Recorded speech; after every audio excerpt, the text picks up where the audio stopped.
అందరికీ నమస్తే. Panihati special chida dahi recipe. దీనికి ఒక కప్పు అటుకులు తీసుకోవాలండి. చూడండి, దొడ్డ అటుకులు తీసుకోండి. వీటిలో డస్ట్ పోయేలాగా వాష్ చేసుకోవాలి మంచిగా. తర్వాత ఈ వాటర్ని అంతా వంపేసుకోండి. వంపుకున్న తర్వాత అటుకుల్లో వాటర్ ఏమి వేయకండి. ఆ ఉన్న చెమ్మతోటి అటుకులు బాగా నానతాయి.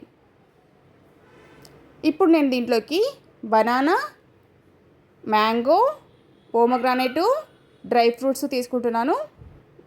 డ్రై ఫ్రూట్స్ చిన్న చిన్న ముక్కల్లా కట్ చేసి పెట్టుకోవాలి. తర్వాత ముందుగా నాన్న అటుకులు చూడండి, బాగా నాన్నాయి కదా, వాటర్ ఏమి వేయాల్సిన అవసరం లేదు. ఆ చెమ్మతోని నానతాయి బాగా. ఇప్పుడు ఇందులోకి వేసేసుకొని ఈ రెసిపీ అయితే చాలా టేస్టీగా ఉంటుందండి. ఒకసారి మీరు ట్రై చేయండి. స్టవ్తో అస్సలు పని లేదు. ఇప్పుడు ఒక 3 గంటలు పెరుగు వేసుకోండి. అంటే మనం తీసుకున్న అటుకులు క్వాంటిటీని బట్టి పెరుగులు చూసుకోవాలి. చూడండి, పెరుగు అనేది ఇలాగా కలిపేసుకోండి. పెరుగు ఎలా ఉండాలంటే అటుకులో మొత్తం కలిసి కొంచెం గుజ్జులాగా ఉండాలి. అప్పుడు దాకా మీరు అటుకులలో పెరుగు వేసుకోవాలి. అంటే మనం అటుకులు కొన్ని ఎక్కువ తీసుకుంటాం, మనం తీసుకునే క్వాంటిటీని బట్టి పెరుగు వేసుకోవాలి. నేనైతే 3 గంటలు వేస్తున్నానండి. చూడండి, మనకు పెరుగు అనేది ఇలాగ ఉండేలాగా చూసుకోవాలి. వాటర్ అస్సలు వేయద్దు. పెరుగులోనే బాగుంటుంది ఇది. చీడా అంటే అటుకులు, దహి అంటే పెరుగు. తర్వాత మనం చక్కెర ఎంత తింటామో స్వీటు అంత వేసుకోండి. నేను బ్రౌన్ షుగర్ వేస్తున్నాను. మీ దగ్గర వైట్ షుగర్ ఉంటే వైట్ షుగర్ వేసుకోండి. ఇప్పుడు మొత్తం ఇలా కలిపేసుకుంటే ఈ చక్కెర అనేది కొంచెం సేపటికి మంచిగా మెల్ట్ అయిపోతుంది. తర్వాత ముందుగా కట్ చేసి పెట్టుకున్న అన్నీ ఉంటాయి కదండి ఫ్రూట్స్, ఇందులోకి వేసేసుకోండి. అన్నీ వేసేసుకొని ఇప్పుడు దీనిని కూడా మంచిగా కలిపేసుకోవాలి.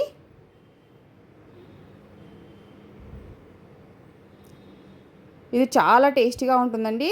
ఈ రెసిపీ మనకి భగవంతునికి ప్రసాదంకి పెట్టడానికి చాలా మంచి వంట ఇది.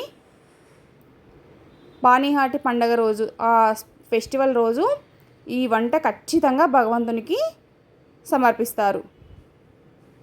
చీడా దహి అని అంటారు దీన్ని. దీనికి స్టోరీ కూడా ఉందండి. ఇలా కలుపుకున్న తర్వాత పైనుంచి కొంచెం ఫ్లేవర్ కోసం హనీ వేస్తున్నాను. హనీ వేయటం వల్ల టేస్ట్ ఉంది ఇంకా కొంచెం పెరుగుతుందండి బాగా. చూడండి ఎంత టేస్టీగా ఉంటుందంటే ఒకసారి మీరు కూడా ట్రై చేయండి. పైనుంచి హనీ వేస్తున్నాను. ఎక్కువ వేస్తలేను, ఒక 2 స్పూన్స్ వేస్తున్నాను. దీన్ని కూడా ఒకసారి కలుపుకోండి. మీరు స్వీట్ ఎంత తింటారో అంతే వేసుకోండి. దీంట్లో మనం ఆల్రెడీ ఫ్రూట్స్ వేసాం కాబట్టి స్వీట్ ఎక్కువ వేసుకోకుండా కొంచెం తక్కువ వేసుకున్నా బాగుంటుంది. ఇంతే అండి, రెడీ అయిపోయింది chida dahi Panihati special chida dahi recipe. Thank you for watching. Please support my channel. Bye by.